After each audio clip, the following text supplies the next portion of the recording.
Hi guys, ఒక మంచి movie explain తో వచ్చాను. మూవీ స్టోరీ మాత్రం చాలా బాగుంటది. అండ్ స్టోరీలోకి వెళ్లే ముందు ఒక చిన్న రిక్వెస్ట్, మీరు సబ్స్క్రైబ్ చేసుకోకపోయినా పర్లేదు, జస్ట్ లైక్ చేయండి చాలు. ఓకేనా? 25 లైక్స్ టార్గెట్ కంప్లీట్ చేయండి చాలు. లైక్ చేస్తే ఇంకా 10 మందికి వీడియో బూస్ట్ అవుతుంది, మంచి రీచ్ వస్తుంది. ఓకేనా? ఇంకా మూవీ స్టోరీలోకి అయితే వెళ్ళిపోదాం. మూవీ స్టార్ట్ అవగానే పార్వతీపురం అనే ఊర్లో సబ్ ఇన్స్పెక్టర్ గా ఉన్న క్రిస్టోఫర్ ని చూపిస్తారు. అతనికి అమ్మాయిల పిచ్చి చాలా ఎక్కువగా ఉంటది.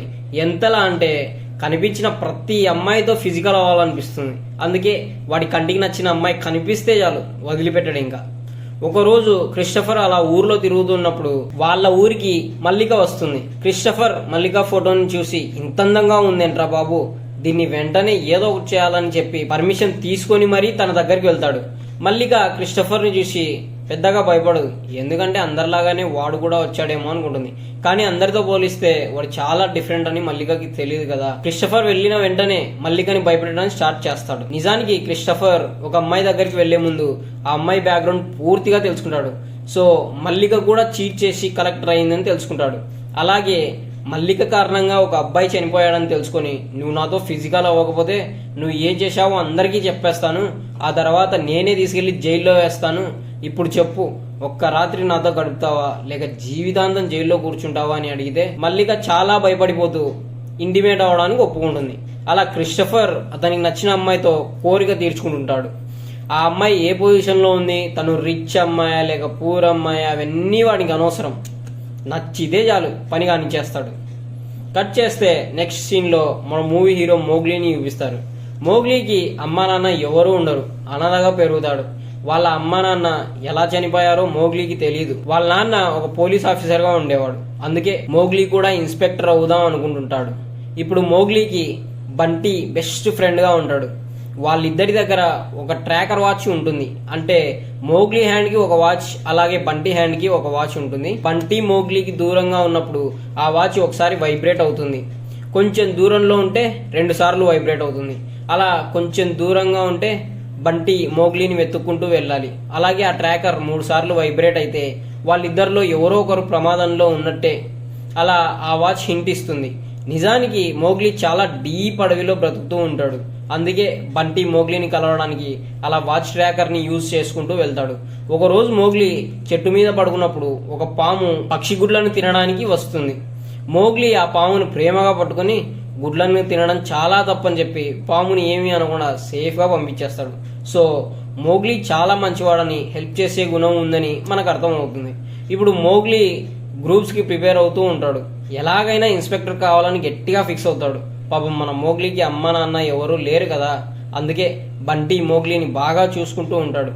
ఎప్పుడు చూసినా ఇద్దరూ కలిసి బయట తిరుగుతూ ఒకరికొకరు హెల్ప్ చేసుకుంటూ ఉంటారు. ఒకరోజు మోగ్లీ దగ్గరికి ఆ ఊర్లో ఈవెంట్స్ మేనేజర్ చేస్తున్న రంగనాథ్ అనే వ్యక్తి వచ్చి ఈ ఊర్లో జరగబోతున్న షూటింగ్ గురించి చెప్పి, ఆ షూటింగ్ లో ఎలాంటి ప్రాబ్లం రాకుండా జాగ్రత్తగా చూసుకోమని పని ఇస్తాడు. కానీ మోగ్లీ షూటింగ్ ని మేనేజ్ చేయడానికి అస్సలు ఒప్పుకోడు. అప్పుడు బంటి ప్రభాస్ గురించి చెప్తాడు. చూడు మోగ్లీ, మన ఊర్లో జరుగుతున్న షూటింగ్ ని సరిగ్గా హ్యాండిల్ చేస్తే నెక్స్ట్ ఇయర్ ప్రభాస్ అన్నయ్య మన ఊర్లో షూటింగ్ చేయడానికి వస్తున్నాడంట. సో ప్రభాస్ అనే ప్రాజెక్ట్ కూడా మనకే వస్తుందని చెప్తాడు. ప్రభాస్ అన్న పేరు వినగానే మోగ్లీ వెంటనే షూటింగ్ ని మేనేజ్ చేయడానికి ఒప్పుకుంటాడు. నెక్స్ట్ సీన్ లో 4 వ్యక్తులు కలిసి అడవిలోకి వెళ్లి ఇల్లీగల్ గా గన్స్ తయారు చేస్తూ ఉంటారు. అందులో గోలీ అనే అతను వాళ్ళ అన్నని గోలీతో షూట్ చేసి చంపేస్తాడు. ఎందుకంటే గోలీకి తమన్నా అంటే చాలా ఇష్టం. వాళ్ళన్న తమన్నాని గోలీని అవమానించడంతో గోలీకి చాలా కోపం వస్తుంది. గన్ తో షూట్ చేసి చంపేస్తాడు. దాంతో అక్కడ ఉన్న 2 వ్యక్తులు చాలా భయపడిపోతారు. సో ఈ విషయం బయటకు తెలిస్తే ముగ్గురు జైలుకి వెళ్లే ఛాన్స్ ఉంది. కాబట్టి ఎవ్వరికీ తెలియకుండా వాళ్ళ అన్న బాడీని అడవిలోనే పాతేస్తారు. ఊర్లో ఎవరైనా అడిగితే మా అన్న దుబాయ్ వెళ్ళాడని చెప్దాం అనుకుంటారు. ఆ తర్వాత ఏమీ తెలియనట్టు షూటింగ్ లో జరిగే ప్లేస్ కి వెళ్లి ఆ షూటింగ్ లోనే ఏదైనా పని చేసుకుందాం అనుకుంటారు. అక్కడే ఉన్న డైరెక్టర్ షూటింగ్ లో భాగంగా ఒక సీన్ తీద్దాం అనుకుంటాడు. కానీ ఆ సీన్ చాలా రిస్కీగా ఉండడంతో వెంటనే డూబ్స్ ని పెట్టి షూట్ చేద్దాం అనుకుంటారు. కానీ హీరోకి డూబ్ గా ఎవరూ దొరకరు. అందుకే మన మోగ్లీని పిలిచి యాక్టింగ్ చేయమని చెప్తారు. మోగ్లీ కూడా మనీ వస్తుంది కాబట్టి ఒప్పుకుంటాడు. ఇక హీరోయిన్ కి డూబ్ గా ఈ మూవీ హీరోయిన్ జాస్మిన్ వస్తుంది. జాస్మిన్ ని చూసి మోగ్లీ ఫస్ట్ లుక్ లోనే చాలా ఇంప్రెస్ అవుతాడు. జాస్మిన్ కొంచెం జారిపోతుంటే మోగ్లీ తనని గట్టిగా పట్టుకుంటాడు. అలా వాళ్ళు మొదటిసారిగా కలుసుకుంటారు. జాస్మిన్ ని చూసి ప్రొడ్యూసర్ చాలా ఇంప్రెస్ అవుతాడు. వెంటనే జాస్మిన్ ఫ్రెండ్ మౌనిక దగ్గరికి వెళ్ళి జాస్మిన్ గురించి అడుగుతాడు. అప్పుడు మౌనిక తన గురించి చెప్తూ, సార్, జాస్మిన్కి అమ్మా నాన్న ఎవరూ లేరు, తను అనాథ, తను నేను ఇద్దరం కలిసి అనాథాశ్రమంలోనే పెరిగాము, సో తను చాలా మంచి అమ్మాయి అని చెప్తుంది. మౌనిక చెప్పింది మోగ్లీ కూడా వినేసి అక్కడి నుండి వెళ్ళిపోతాడు. మోగ్లీ వెళ్ళిపోయిన తర్వాత మౌనిక ప్రొడ్యూసర్తో అంటుంది, సార్, జాస్మిన్కి చెవులు వినపడవు, అలాగే మూగమ్మాయి అని. కానీ ఈ విషయమేమో మోగ్లీ వినకుండా జాస్మిన్ దగ్గరికి వెళ్ళి తననే చూస్తుంటాడు. తను డ్యాన్స్ చేసి అక్కడి నుంచి వెళ్ళిపోతున్నప్పుడు మోగ్లీ తన వెంట పడుతూ, మేడం మేడం ఒక్కసారి మాట్లాడతారా అని అడుగుతాడు. కానీ తనకి చెవులు వినపడవని మోగ్లీకి తెలియదు కదా, సో జాస్మిన్ చూడలేదని మోగ్లీ చాలా ఫీల్ అవుతాడు. అదే రోజు నైట్ జాస్మిన్ రూమ్లోకి వెళ్ళి వాళ్ళ నాన్నగారి షూస్ని హత్తుకొని చాలా బాధపడుతుంది. ఎందుకంటే చిన్నప్పుడు తనే కష్టపడి వాళ్ళ నాన్నకి షూస్ కొని ఇస్తుంది. పాపం చిన్నప్పుడు తను క్లాసికల్ డ్యాన్స్ చేసి వాళ్ళ నాన్నగారికి ఇష్టమైన షూస్ కొనిస్తుంది. బట్ తర్వాత వాళ్ళ నాన్నగారు చనిపోవడంతో తను కొన్న షూస్ వాళ్ళ నాన్నగారికి గుర్తుగా తన దగ్గరే పెట్టుకుంటుంది. నెక్స్ట్ డే మళ్ళీ షూటింగ్ జరుగుతూ ఉంటుంది. జాస్మిన్ వెళ్ళి యాక్టింగ్ చేస్తున్నప్పుడు ఆ ఊరి వాళ్ళు వచ్చి ఒక వ్యక్తితో గొడవ పడతారు. అలా గొడవ జరుగుతున్నప్పుడు జాస్మిన్కి దెబ్బ తగులుతుంది. దాంతో మోగ్లీ వెళ్ళి తనకి హెల్ప్ చేసి తనని అక్కడి నుంచి పంపించేసి ఊరి వాళ్ళ దగ్గరికి వెళ్ళి అసలు ఏం జరిగిందో కనుక్కుంటాడు. యాక్చువల్గా సినిమా తీస్తున్న హీరో ఆ ఊరి అమ్మాయితో తప్పుగా ప్రవర్తించాడని ఊరి వాళ్ళు కొట్టడానికి వస్తారు. సో నిజం తెలుసుకున్న మోగ్లీ ఊరి వాళ్ళని కూల్ చేసి అక్కడి నుంచి పంపించేస్తాడు. అదే రోజు నైట్ మోగ్లీ జాస్మిన్కి ఫిష్ కర్రీ పంపించి తినమని చెప్తూ, ఏ జాస్మిన్, ఈ కర్రీ తిను, అలాగే టాబ్లెట్ వేసుకొని పడుకో, అప్పుడే నీకు తగిలిన దెబ్బ నయమవుతుందని చెప్తాడు. మోగ్లీ తనకు హెల్ప్ చేయడం, తన గురించి కేర్ తీసుకోవడం జాస్మిన్కి చాలా నచ్చుతుంది. నెక్స్ట్ డే మళ్ళీ అందరూ కలిసి షూటింగ్కి వెళ్తూ ఉంటారు. దారిలో పోలీసులు వాళ్ళు వెళ్తున్న బస్ని ఆపేసి అందరి బ్యాగ్లు చెక్ చేస్తూ ఉంటారు. ఎందుకంటే వాళ్ళ దగ్గర డ్రగ్స్ ఉన్నాయేమోనని వాళ్ళని అనుమానిస్తుంటారు. వెంటనే జాస్మిన్ బ్యాగ్ని కూడా చెక్ చేసి తన ప్రైవేట్ వస్తువులు బయటకు తీసి తనతో మాట్లాడుతుంటాడు. కానీ జాస్మిన్ మాత్రం ఏమీ మాట్లాడకుండా సైలెంట్గా ఉంటుంది. అప్పుడే మౌనిక వచ్చి జాస్మిన్కి మాటలు రావు, అలాగే చెవులు కూడా వినపడవని చెప్తుంది. అక్కడే ఉన్న మోగ్లీకి జాస్మిన్ గురించి తెలిసి కొంచెం బాధపడతాడు. ఇక కానిస్టేబుల్ తన బ్యాగ్ మొత్తం చెక్ చేస్తూ జాస్మిన్ చూసి తప్పుగా మాట్లాడతాడు. దాంతో మోగ్లీకి చాలా కోపం వచ్చి కానిస్టేబుల్ని కొడదాం అనుకుంటాడు.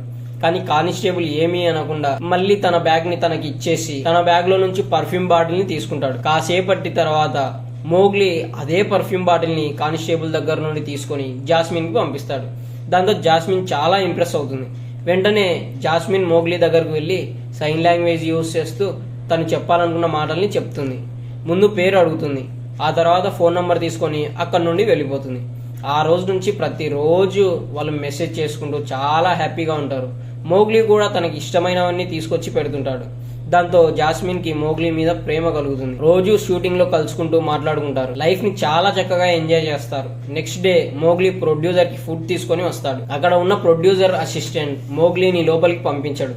ఎందుకంటే లోపల ప్రొడ్యూసర్ ఇప్పుడు ఒక అమ్మాయితో రొమాన్స్ చేస్తున్నాడని అతను చెప్తాడు. సో మోగ్లీ ఫుడ్ ఇవ్వకుండా వెళ్ళిపోదాం అనుకుంటాడు. బట్ అప్పుడే ప్రొడ్యూసర్ ఉన్న క్యారీ వాన్ లో నుంచి జాస్మిన్ తన శారీ సెట్ చేసుకుంటూ రావడం మన మోగ్లీ చూసి చాలా హర్ట్ అవుతాడు. మోగ్లీ అక్కడి నుంచి వెళ్ళిపోయిన తర్వాత అది ప్రొడ్యూసర్ వ్యాన్ కాదని ఆర్టిస్టుల కోసం పెట్టిన వ్యాన్ అని మనకు చూపిస్తారు. సో లోపల ఏం జరిగిందనేది మనకు తెలుస్తుంది. కానీ జాస్మిన్ ప్రొడ్యూసర్తో ఏదో చేసింది అనుకుని మోగ్లీ అనుకుంటాడు. అప్పుడే మనకి అసలు ఏం జరిగిందో చూపిస్తారు. నిజానికి ప్రొడ్యూసర్ లోకల్ మేనేజర్ రంగనాథన్ దగ్గరికి వెళ్ళి నాకు జాస్మిన్ కావాలి, ఎంత డబ్బైనా పర్లేదు నేను ఇస్తానని చెప్తాడు. దాంతో రంగనాథ్కి ఏం చేయాలో అర్థం కాదు. ఎందుకంటే మోగ్లీ జాస్మిన్ని ప్రేమిస్తున్నాడని అతనికి తెలుసు. అందుకే ప్రొడ్యూసర్ ఇచ్చే డబ్బు కోసం జాస్మిన్ని మోగ్లీకి దూరం చేయాలనుకుంటాడు. అందుకే జాస్మిన్ ప్రొడ్యూసర్ దగ్గరకు వెళ్ళినట్టుగా సీన్ క్రియేట్ చేస్తాడు. దాంతో మోగ్లీ ఇదంతా నిజమే అనుకుని జాస్మిన్ మీద చాలా కోపం పెంచుకుంటాడు. అదే రోజు నైట్ ప్రొడ్యూసర్ మనుషులు వచ్చి జాస్మిన్ ని ఒక స్పెషల్ ప్లేస్ కి తీసుకొని వెళ్తారు.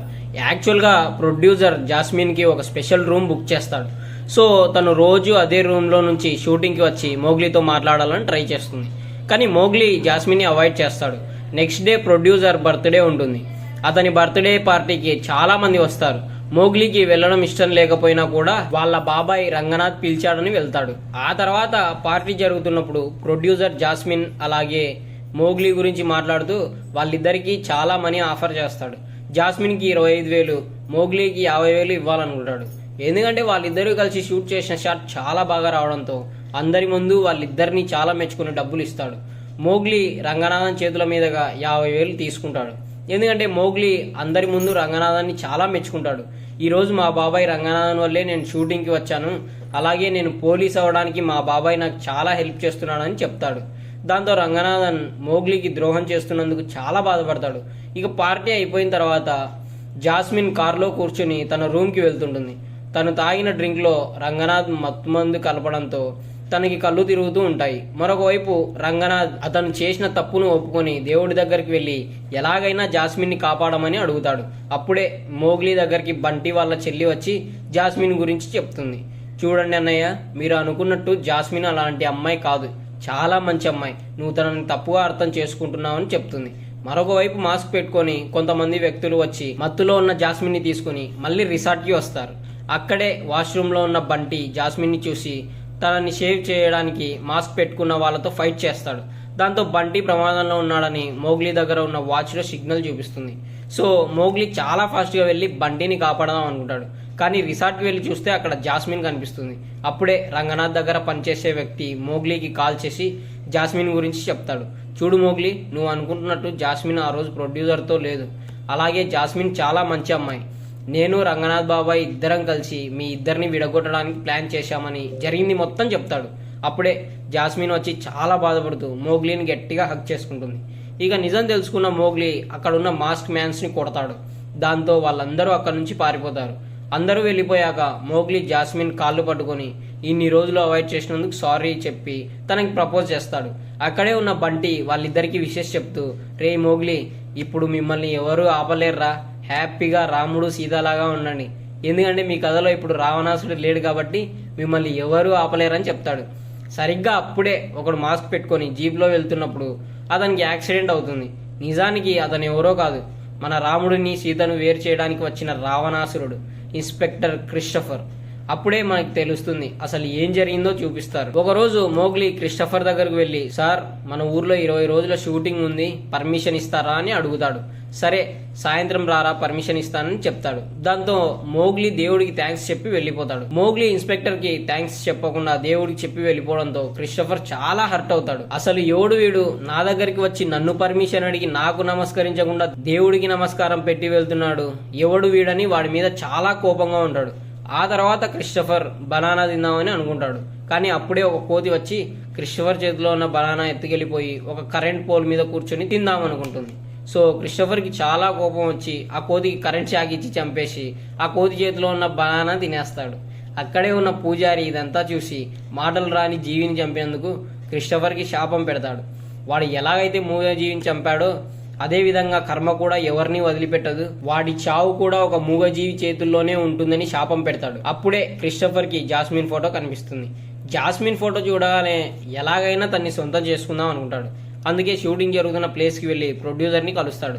ఆ తర్వాత ప్రొడ్యూసర్తో డీల్ మాట్లాడుకొని ఎలాగైనా సరే జాస్మిన్ని తీసుకురమ్మని చెప్తాడు. వెంటనే ప్రొడ్యూసర్ ఈ విషయం రంగనాథ్కి చెప్తాడు. ఆ తర్వాత ఏం జరిగిందో మనందరికీ తెలుసు. సో మొత్తానికి దీని వెనకాల ఉన్నది ప్రొడ్యూసర్ కాదు, క్రిస్టఫర్ అన్నమాట. క్రిస్టఫర్ జాస్మిన్ని చూసిన తర్వాత ప్రతిరోజు తనని గమనిస్తూ ఉంటాడు. అందుకే ఆ రోజు కానిస్టేబుల్తో తన బ్యాగ్ని చెక్ చేపిస్తాడు. ఇక ప్రజెంట్కి వచ్చేస్తే బంటి జాస్మిన్ని అలాగే మోగ్లీని సేఫ్గా అతని ఇంటికి తీసుకెళ్తాడు. ఇటువైపు క్రిస్టఫర్ హాస్పిటల్ నుంచి నేరుగా స్టేషన్కి వెళ్ళిపోతాడు. యాక్చువల్గా క్రిస్టఫర్కి ఆ రోజు యాక్సిడెంట్ అయి ఉంటుంది కదా, అడవిలో అప్పుడే అతనికి కొన్ని షార్ట్ గన్స్ కనిపిస్తాయి. వెంటనే అవి తీసుకొని పోలీస్ స్టేషన్కి వెళ్ళి షార్ట్ గన్స్ని ఎవరు తయారు చేశారో కనుక్కోమని కానిస్టేబుల్స్కి చెప్తాడు. వెంటనే కానిస్టేబుల్స్ మఫ్టీలో వెళ్ళి ఆ ఊరి పాన్ షాప్లో పనిచేస్తున్న వాళ్ళ దగ్గరికి వచ్చి మాకు గన్స్ కావాలని అడుగుతారు. లేదు సార్, గన్స్ మా దగ్గర ఎందుకు ఉంటాయి అని వాళ్ళు చెప్తారు. అప్పుడు పోలీసులు ప్రతి గన్కి 50,000 ఇస్తామని చెప్తారు. దాంతో ఆ ముగ్గురు మేమే తయారు చేస్తున్నామని ఒప్పుకుంటారు. ఇక నిజం తెలుసుకున్న పోలీసులు వాళ్ళని పట్టుకుని క్రిస్టఫర్ దగ్గరికి తీసుకెళ్తారు. క్రిస్టఫర్ వాళ్ళ ముగ్గురిని కొడుతూ అసలు గన్స్ ఎందుకు తయారు చేస్తున్నారా, అసలు మీరు ఎంతమంది ఉన్నారు అని అడిగితే అప్పుడు గోలీగాడు ఫ్లోలో మేము 4 ఉన్నామని చెప్తాడు. అవునా, మరి 4వ వ్యక్తి ఎక్కడ ఉన్నాడు, మీరే చెప్తారా లేక నేనే చెప్పాలా అని క్రిస్టఫర్ బెదిరిస్తాడు. దాంతో గోలీ వాళ్ళ అన్నని చంపిన విషయం చెప్పేస్తాడు. ఇక నిజం తెలుసుకున్న క్రిస్టఫర్ ఎలాగైనా ఈ గన్స్ స్మగ్లింగ్ కేసులో మోగ్లీని ఇరిగించాలని ప్లాన్ చేస్తాడు. క్రిస్టఫర్ ముగ్గురు దగ్గరికి వెళ్ళి మీరు నాకు మోగ్లీని పట్టిస్తే నేను మిమ్మల్ని వదిలేస్తానని చెప్తాడు. దాంతో వాళ్ళు ముగ్గురు మోగ్లీని గన్ స్మగ్లింగ్ కేసులో నాయకుడిలాగా ఎన్నుకుంటారు. ఇక క్రిస్టఫర్ వెంటనే మోగ్లీని అరెస్ట్ చేసి జాస్మిన్ని కూడా స్టేషన్కి తీసుకెళ్తాడు. అదే టైంలో బంటి చాలా డ్రింక్ తాగి పడుకోవడం వల్ల మోగ్లీకి హెల్ప్ చేయలేకపోతాడు. ఇటువైపు మోగ్లీ క్రిస్టఫర్తో నేను తప్పు చేయలేదని చాలా చెప్తాడు. అయినా కూడా క్రిస్టఫర్ వినిపించుకోడు. వెంటనే ఊర్లో వాళ్ళని పిలిపించి మోగ్లీ గన్ స్మగ్లింగ్ చేస్తూ ఇల్లీగల్ పనులు చేస్తున్నాడని చెప్తాడు. క్రిస్టఫర్ చెప్తుందంతా నిజమే అనుకుని ఊరి వాళ్ళు కూడా మోగ్లీకి సపోర్ట్ చేయలేకపోతారు. ఇక మోగ్లీకి ఏం చేయాలో అర్థం కాక ఊరి వాళ్ళ దగ్గరకు వెళ్ళి అందరినీ బ్రతిమలాడుతూ బాబాయ్ నేను మంచివాణ్ణి కదా, మీ అందరికీ తెలుసు కదా, ఇన్స్పెక్టర్ కి చెప్పి నన్ను విడిపించమని అడుగుతాడు. కానీ ఊర్లో ఉన్న ఒక్కరు కూడా హెల్ప్ చేయరు. ఎందుకంటే ఆ రోజు షూటింగ్ జరుగుతున్నప్పుడు ఊరి వాళ్ళు గొడవ చేయడానికి వస్తారు కదా, అప్పుడు మోగ్లీ ప్రొడ్యూసర్ సైడ్ ఉన్నాడు కాబట్టి ఇప్పుడు ఊరి వాళ్ళు కూడా హెల్ప్ చేయడానికి ఒప్పుకోరు.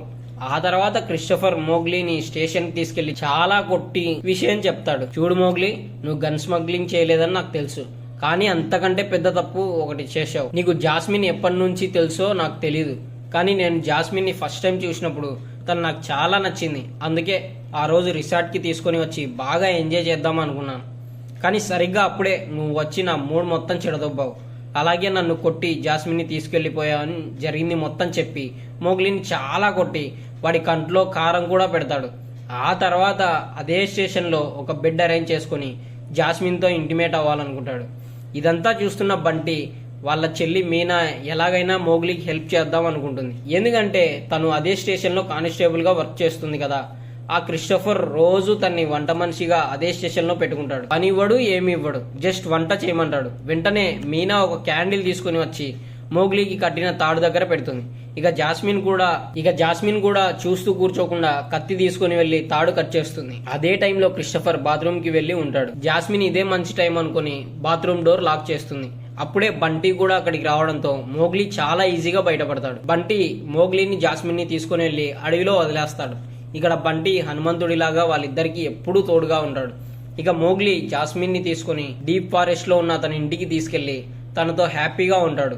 వాళ్ళు ఉంటున్న ప్లేస్ బంటికి తప్ప ఎవరికీ తెలియదు. మరొక వైపు క్రిస్టఫర్ మోగ్లీ కోసం చాలా వెతుకుతూ ఉంటాడు. అయినా కూడా మోగ్లీ ఎక్కడా కనిపించడు. ఇంకో సైడ్ ఏమో మోగ్లీ ఎలాగైనా సరే అతనితో మంచిగా ఉండడానికి ఏమైనా చేయడానికి రెడీ అవుతాడు. అప్పుడు బంటి మోగ్లీతో మాట్లాడుతూ, రే మోగ్లీ, 20 రోజుల్లో క్రిస్టఫర్ మన ఊరు నుంచి ట్రాన్స్ఫర్ అయి వెళ్ళిపోతున్నాడు. సో ఇంకో 20 రోజుల్లో ఎవరికి కనిపించకుండా ఇక్కడే ఉండు. ఆ తర్వాత నువ్వు జాస్మిన్తో కలిసి హ్యాపీగా ఉండొచ్చని చెప్తాడు. లేదు బంటి, క్రిస్టఫర్ గాడు మమ్మల్ని అస్సలు వదిలిపెట్టాడు. అందుకే వాడు ఇక్కడికి ఏ క్షణం వచ్చినా యుద్ధం చేయాల్సిందేనని చెప్తాడు. దాంతో బంటికి ఏం చేయాలో అర్థం కాదు. ఇటువైపు బయట జాస్మిన్ స్నానం చేస్తూ ఉంటుంది. అప్పుడే క్రిస్టఫర్ కొన్ని డ్రోన్స్ ని అడవిలోకి పంపిస్తాడు. డ్రోన్ జాస్మిన్ ఉన్న లొకేషన్ ని కనిపెడుతుంది. వెంటనే తను స్నానం చేయడం ఆపేసి పరిగెత్తుకుంటూ మోగ్లీ దగ్గరకు వెళ్తుంది. మోగ్లీకి చాలా కోపం వచ్చి డ్రోన్ ని క్రాకర్స్ తీసుకొని స్మాష్ చేస్తాడు. అయినా కూడా క్రిస్టఫర్ వదిలిపెట్టకుండా ఇంకా 19 డ్రోన్లని అడవిలోకి పంపిస్తాడు. ఆ డ్రోన్స్ తిరిగి మళ్ళీ వాళ్ళ దగ్గరికి వెళ్తే వీళ్ళు ఎక్కడున్నారో వాళ్ళకి తెలిసిపోతుంది కాబట్టి వెంటనే మోగ్లీ వాటిని డెస్ట్రాయ్ చేయడానికి బయలుదేరతాడు. వెళ్ళేటప్పుడు జాస్మిన్ వాళ్ళ నాన్నగారి షూస్ ఇస్తుంది. మోగ్లీ షూస్ వేసుకుని బాణాలతో డ్రోన్స్ ని పగలగొట్టి మళ్ళీ ఇంటికి వచ్చి బంటితో కూర్చుని మాట్లాడుతూ, రే బంటి, అసలు ఏం సమాజం రా ఇది, మనకి ఎవరూ సపోర్ట్ చేయట్లేదు, నాకు చాలా బాధగా ఉందని ఏడుస్తాడు. దాంతో బంటి మోగ్లీని కూల్ చేయడానికి చాలా డ్రింక్ తాపిస్తాడు. నెక్స్ట్ డే మార్నింగ్ మోగ్లీ దగ్గర ఉన్న వాచ్లో 3 సార్లు వైబ్రేషన్ వస్తుంది. సో బంటి ఏదో ప్రమాదంలో ఉన్నాడని తెలుసుకుని మోగ్లీ పరిగెత్తుకుంటూ బంటి ఉన్న లొకేషన్ వైపు వెళ్తాడు. అక్కడ బంటి ఉండకుండా రంగనాథన్ కనిపిస్తాడు. అలాగే అతని చేతికి బంటి చేతికి ఉన్న ట్రాకర్ కనిపిస్తుంది. అప్పుడు రంగనాథ్ మోగ్లీకి జరిగిందంతా చెప్తాడు. యాక్చువల్ గా నిన్న నైట్ మోగ్లీ చాలా బాధపడి పడుకున్న తర్వాత బంటి వెంటనే క్రిస్టఫర్ దగ్గరికి వెళ్లి మోగ్లీని జాస్మిన్ ని వదిలేయమని చాలా బతిమలాడతాడు. క్రిస్టఫర్ కూడా వాళ్ళిద్దరిని వదిలేయడానికి ఒప్పుకుంటాడు. కానీ వాళ్ళిద్దరికీ బదులుగా బంటి చెల్లిని పంపించమని అడుగుతాడు. నిజానికి బంటి చెల్లి మీనా క్రిస్టఫర్ దగ్గర కానిస్టేబుల్ గా పనిచేస్తుంది కదా. సో చెల్లి లాంటి దాన్ని పట్టుకొని క్రిస్టఫర్ ఒకేసారి అలా అనడంతో బంటికి చాలా కోపం వచ్చి క్రిస్టఫర్ ని కొడతాడు. క్రిస్టఫర్ కూడా అతని మనుషులతో కలిసి బంటిని చాలా కొట్టి మీనా గురించి మాట్లాడుతూ, రేయ్ బంటి, నేను ఇప్పటి వరకు 74 మందితో ఇంటిమేట్ అయ్యాను, కానీ మీ చెల్లిని నేను బాగా చూసుకోవడానికి కారణం ఈ రోజు స్టేషన్ కి చాలా మంది వస్తుంటారు కదా, వాళ్ళందరికీ మీ చెల్లి నా గురించి మంచి చెప్పడానికి పెట్టుకున్నాను. అంతేగాని నీ చెల్లిని నా చెల్లిగా నేను చూడలేదని చెప్పి బంటిని బీర్ బాటిల్స్తో చాలా కొడతాడు. ఈ విషయం తెలుసుకున్న రంగనాథ్ క్రిస్టఫర్ దగ్గరికి వెళ్ళి బంటిని వదిలేయమని చాలా బతిమలాడతాడు. అయినా కూడా క్రిస్టఫర్ బంటిని వదిలిపెట్టకుండా ఒక పెద్ద బిందె తీసుకుని వచ్చి బంటి తలపై పెట్టి కొడతాడు. దాంతో బంటి చాలాసేపు ప్రాణాలతో పోరాడి ఊపిరాడగా చనిపోతాడు. ఇక నిజం తెలుసుకున్న మోగ్లీ చాలా ఏడుస్తాడు. అప్పుడే క్రిస్టఫర్ మనుషులు వచ్చి మోగ్లీతో ఫైట్ చేస్తారు. మరొక వైపు క్రిస్టఫర్ జాస్మిన్ ని వెతుక్కుంటూ అడవి లోపలికి వెళ్తాడు. అక్కడ క్రిస్టఫర్ కి ఒక ఇల్లు కనిపిస్తుంది. జాస్మిన్ క్రిస్టఫర్ ని చూసి బాణం పట్టి కొడుతుంది. దాంతో క్రిస్టఫర్ జాస్మిన్ దగ్గరికి వచ్చి తన్ని కింద పడేసి బిందెతో చాలా కొడతాడు. ఆ తర్వాత మోగ్లీ దగ్గరకు వెళ్ళి మోగ్లీని కూడా చాలా కొడతాడు. అప్పుడే మోగ్లీ దగ్గర మూవీ స్టార్టింగ్ లో కనిపించిన పాము వస్తుంది. సో ఆ పాముని క్రిస్టఫర్ మీదకి విసిరేస్తాడు. ఆ పాము క్రిస్టఫర్ చేతిని కాటేసి వెళ్ళిపోతుంది. రంగనాథ్ క్రిస్టఫర్ దగ్గరికి వెళ్ళి, సార్, మోగ్లీ చాలా మంచివాడు. ఎంత మంచివాడంటే మిమ్మల్ని కూడా కాపాడతాడు. మీరు వాళ్ళిద్దరినీ ఫ్రీగా వదిలేస్తానని చెప్పండి, అలాగే హెల్ప్ చేయమని అడగండి. అప్పుడు మోగ్లీ మిమ్మల్ని తప్పకుండా కాపాడతాడని చెప్తాడు. అయినా కూడా క్రిస్టఫర్ ఎవరి హెల్ప్ తీసుకోనని చెప్పి రంగనాథ్ ని పొడుస్తాడు. ఆ తర్వాత మోగ్లీ దగ్గరకు వెళ్ళి, రేయ్ మోగ్లీ, మేమిద్దరం ఇప్పుడు చావు బతుకుల్లో ఉన్నాం. మీ రంగనాథ్ బాబాయే బతకాలని నన్ను కూడా హాస్పిటల్ కి తీసుకువెళ్ళమని అడుగుతాడు. సో మోగ్లీ క్రిస్టఫర్ ని ఏమీ చేయకుండా ఇద్దరిని హాస్పిటల్ కి తీసుకుని వెళ్తాడు. సో ఇక బంటి చనిపోయాడు కాబట్టి అతని ఇంట్లో వాళ్ళు అలాగే ఊర్లో జనం చాలా మంది ఏడుస్తారు. పాపం బంటి చనిపోయాడు కాబట్టి మోగ్లీ దేవుడి మీద నమ్మకం కోల్పోతాడు.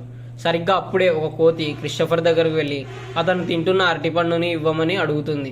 కానీ క్రిస్టఫర్ మళ్ళీ కోతికి బనానా ఇవ్వడు. సరిగా అప్పుడే హనుమంతుడి జెండా వచ్చి మౌగ్లీ చేతికి ఉన్న ట్రాకర్ మీద పడుతుంది. దాంతో కాఫిన్ బాక్స్ లో ఉన్న బంటి ట్రాకర్ వైబ్రేట్ అవుతుంది. ఇక్కడ కాఫిన్ అంటే క్రిస్టియన్స్ చనిపోయిన తర్వాత ఒక బాక్స్ లో తీసుకెళ్తారు కదా, ఆ కాఫిన్ అన్నమాట. బంటి కూడా చాలా బరువు ఉండడంతో కాఫిన్ స్లిప్ అయిపోయి హాస్పిటల్ ముందు ఆగి ఉన్న క్రిస్టఫర్ మీద పడుతుంది. ఇందాక కోతి అరటిపండు అడిగింది కదా, అందుకే హాస్పిటల్ ముందే ఆగి ఉంటాడు. వాడు అరటిపండు ఇచ్చుంటే పాపం బతికేవాడేమో. సో అదే టైంకి కాఫీ కూడా జారిపోయి వాడి మీద పడి వాడు చనిపోతాడు. పూజారి చెప్పినట్టుగానే వాడి చావు కూడా ఒక మూగజీవి వల్లే సాధ్యపడింది.